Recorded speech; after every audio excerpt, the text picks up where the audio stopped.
My name's Michael Barker, editor of the Fresh Produce Journal, and I'm here on this beautiful British stand courtesy of the AHDB at Fruit Logistica in Berlin, where I've got three guests to discuss the role of Britain in the wider world and how we can take advantage of the export opportunities that we have. So let me introduce our panel. We've got AHDB Chair Gary Taylor, we've got Carol Ford from AC Goatham, and we've got Rob Burns, the head of crop exports at the AHDB. So let's start with this excellent stand that we're on. And Gary, what was the thinking behind this enlarged stand this year, and why we've gone bigger and better? I think you may be asking the wrong person about the bigger and better bit, but that's down to Amanda. So Amanda put the design together. I think it's got a good feel about it. It's open. It looks more sociable. I think it's a good looking stand. It feels more intimate than it should do, given how many people we've got here on the stand. Absolutely. And Carol, as a producer and an international operator, why is it important for Goathams to be seen on a stand like this at an international fair? I think it's important because actually the word that we're looking for is opportunity. I said to people today and yesterday, if they've asked the question, why are you here? Very simply, if we weren't here, that's fine, nobody would know. But being here actually presents yourself with opportunities to talk to people. And at the end of the day, doing business is actually you do business with people. And having the stand here and having a great British banner to actually all work under presents us with the opportunity to discuss and build new relationships with people from all over the world. Yes, indeed. And Rob, do you feel like this is a moment of opportunity? And obviously there's the negativity, I suppose, or should we say confusion around Brexit. But is this in fact a good moment for British companies to be coming out and saying, we're here, we're open for business, trade with us?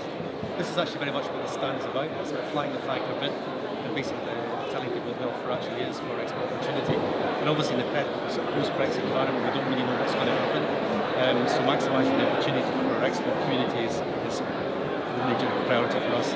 Yeah. And what's the message in terms, Gary, in terms of what we want to say Britain represents in terms of our fresh produce industry? I think we've got the most regulated, safest food anywhere in the world, and I think that carries some weight with whoever wants to source their products.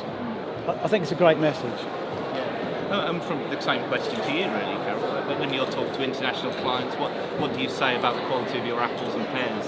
I think not just British growers of apples and pears, but I think generally as a fresh produce industry here in the UK, we should be very proud of what we do.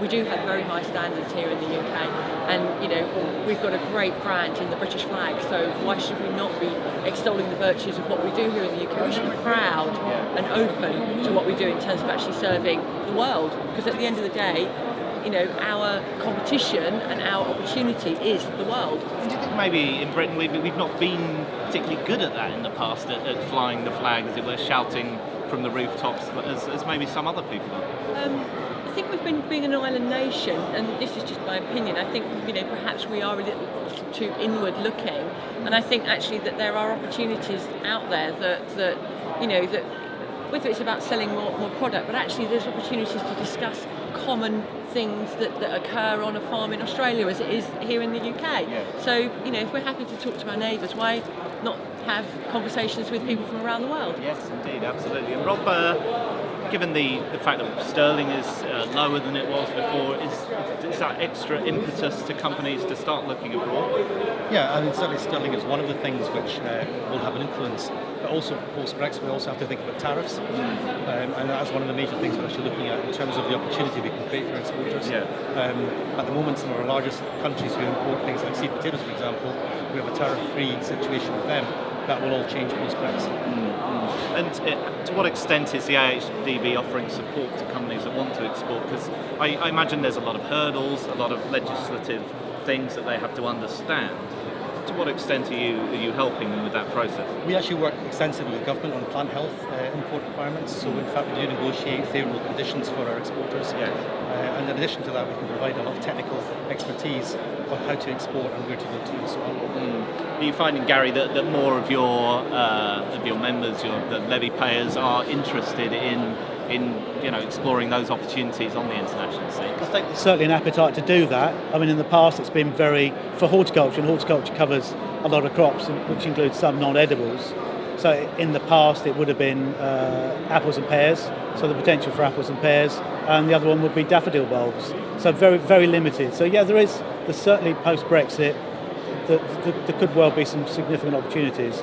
The growers should take benefit of. And this gives them the ideal platform to do it. Right, indeed, yeah, and you presumably would encourage as many people as possible next year to maybe considering it to come out and join them. Yeah, I mean, I think for us, maybe we've targeted the wrong person. So we've targeted the levy payers, which are the growers, and it's the next part of the chain. So there are some grower, processor, packers. So it's those guys that we should be targeting. So we haven't necessarily targeted the right people. So I think there's a bit of work we need to do for that. But I think there is some significant potential, certainly going forward. Carol, do you see any particular regions as being particularly interesting as opportunities to export to? I think we're more broad-minded in terms of what we're looking to achieve by being here at Fruit Logistica, and there are markets that we sort of think will be attractive, but it's actually more about, as I said, this relationship in terms of actually having that network and having the people that you want to talk to, whether it's about selling product or whether it's actually about exchange of expertise, which I think is something that we can all learn from. When we think about Brexit, and there's lots of noise being made about how automation is going to sort of going to help us, if you like. Well, that isn't tomorrow. No. That's in 5 years, 10 years time. So and it's about taking that knowledge and understanding how that might work within your own business. So there are markets, some obvious markets like the Middle East and the Far East and places like that. But I think equally, so if I can give you an example, if that's okay. Yesterday morning at 9:30, we had a Chinese company come onto the stand and wanted to talk about the way that they utilise their fertiliser. Right. Okay. Now, very random, and it isn't about selling apples and pears. Yeah. But actually, they might have or be doing something that could be of use to us here in the UK. So why not start a conversation? It might go nowhere, but equally it could actually start an exchange of information, which could lead to somewhere else. Yeah, indeed. And I saw quite a long list of countries that the AHDB's been working with various capacities or doing collaborative meetings or so on. Are you finding more countries are interested in working with the UK? I mean, our kind of new target markets we're actually looking at, we're looking at sort of the Caribbean region, Central America, Sub-Saharan Africa, and we've got a lot of really good engagement. I say we work extensively with government, both Scottish and English governments, to actually open up these new markets, and these are the kind of places we're actually looking at. I mean, there's actually a rising number of middle-class people in these kind of areas who actually all require, potato crisps and chips. They require potatoes. Therefore, we're actually looking at the opportunity to get potatoes products out to them. Yeah, absolutely. Okay, great. And of course, hopefully the British flag will help promote that as well. So that's probably all we've got time for. So thank you all so much for your time. One further comment. Although this is essentially an export opportunity, I don't think we should underestimate the amount of the business that could potentially be done on the domestic front. So the retailers are here in significant numbers. So quite often you talk to people that have been here on part of the AHDB stand that have said, I've done business with my retailers, and I don't often get the chance to see them in the UK, but they're here and they're here in big numbers. And there are other companies here that also want to engage. So it isn't just about exports. I know the focus is exports, but there are far greater opportunities. Can I just back up the point there? As well as the opportunities for export, we've actually won business from being here in the UK. Well, there's no greater reason to be here, really. I mean, it's very cost effective as well. It's worth emphasising, isn't it? If you can't afford necessarily a big stand of your own, it's really not that expensive to come here and take part and, as you say, meet many thousands of British people that come here as well as the international customers. The return on investment for 80,000 visitors that are going to get here, you will get an opportunity. And it's the access to UK TI, and it's the access to the expertise within AHDB. It's phenomenal. Well, I think we can all echo that and urge as many companies as possible to take part next year. Thank you very much for your time.